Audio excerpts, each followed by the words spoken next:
Hi everyone, my name is Brad and welcome to the BI Consulting Services channel. Today we'll be taking a quick look at Power BI's forecasting model and how you can utilize it with your sales data. So let's get right into it. So what is exponential smoothing? Simply put, it's a time series forecasting method that's used to predict future points by applying a weighted average to past observations.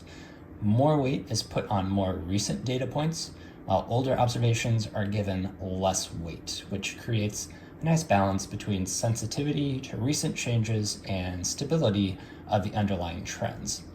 This also helps smooth out random noise from the data, like anomalous peaks or valleys that may not be truly representative of the trends. Now, there are some disadvantages to using exponential smoothing, and I'll get into those as I pull in our test sales data set here. So first of all, exponential smoothing is the only forecasting method that Power BI currently provides. You can only use it on line charts and only within one set of data on a line chart. There's also some issues around not having continuous observations, but I'll get into that in just a minute. So first thing that we're going to do is open our sales table here, and I'll go ahead and click the line chart since that's what we'll be using, and we're going to bring in our sales numbers, and invoice date is what we're going to use as the date measure here. So on our x-axis, we currently have invoice date and then sum of sales over time.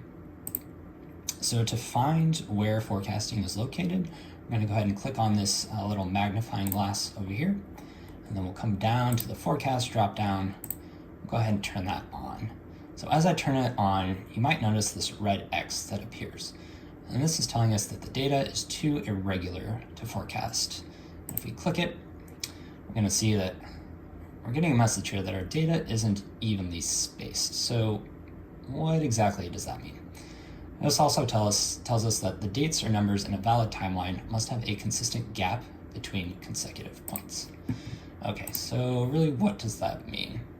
So if we come over here and click on our sales table to look at the underlying data, we'll go ahead and sort this. I'll sort this by ascending. You can see sales occurring on Monday, January 22nd, 2018. And we also have sales on the 23rd. But then we skip several days, and our next sales aren't until Sunday, January 28th. So we're missing dates between the 23rd and the 28th. And that's what Power BI is alerting us to right here. It's saying, hey, you don't have sales occurring on every single day through the data set, so we're not going to apply the forecast to your data set the way that it is. But there is a way that we can get around that.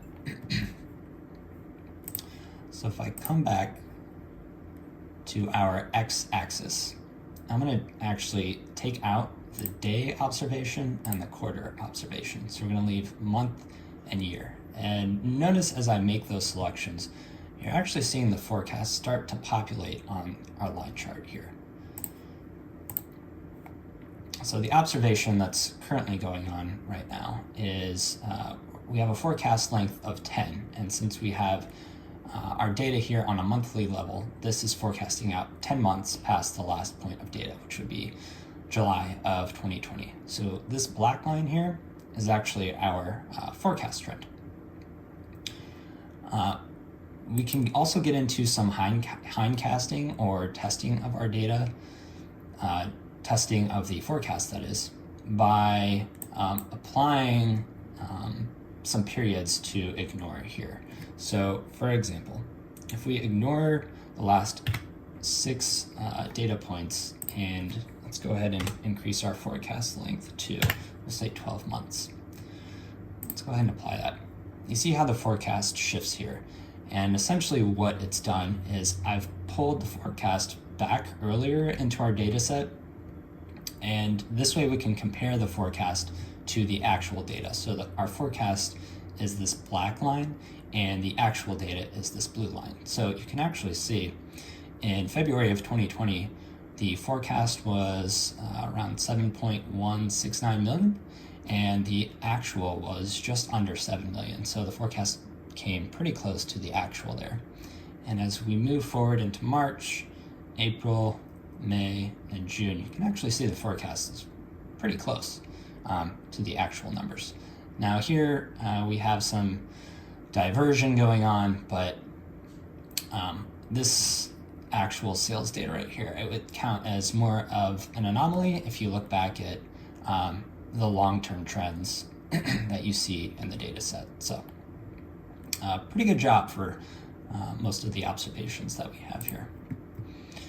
Our confidence interval, you can see illustrated by this shaded area right here. So if we change our confidence interval to 90% and apply that, you're going to see a little bit of shift happen there.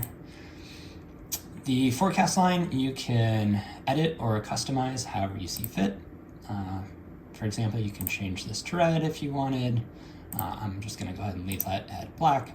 And our confidence bands, you can just choose to have lines at our upper bounds and lower bounds. You can take them off entirely, so you actually have only the forecast and not the confidence bands showing. It's kind of up to you on what you want to do there. Data out of this line chart. So I'm going to turn our confidence bands back on here. We come up here to this more options, click that, and we're going to export our data.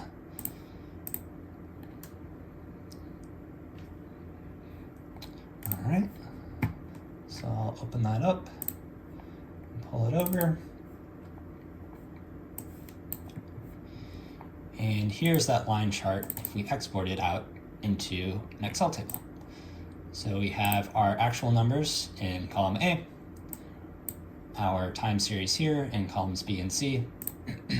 Column D is the forecasted number, and then we have our high bound and our low bound in columns E and F. So this is kind of nice since you can't display data, forecast data in a table in Power BI. It's nice that they give you the option to export it out. So if you ever wanted to load this data on the CSV level into a different visualization or provide this reporting elsewhere outside of Power BI, you have that option here. So that's all for now. Thank you for watching this quick overview video on forecasting within Power BI. If you found some value in what I've covered today, please feel free to leave a like down below and follow our channel.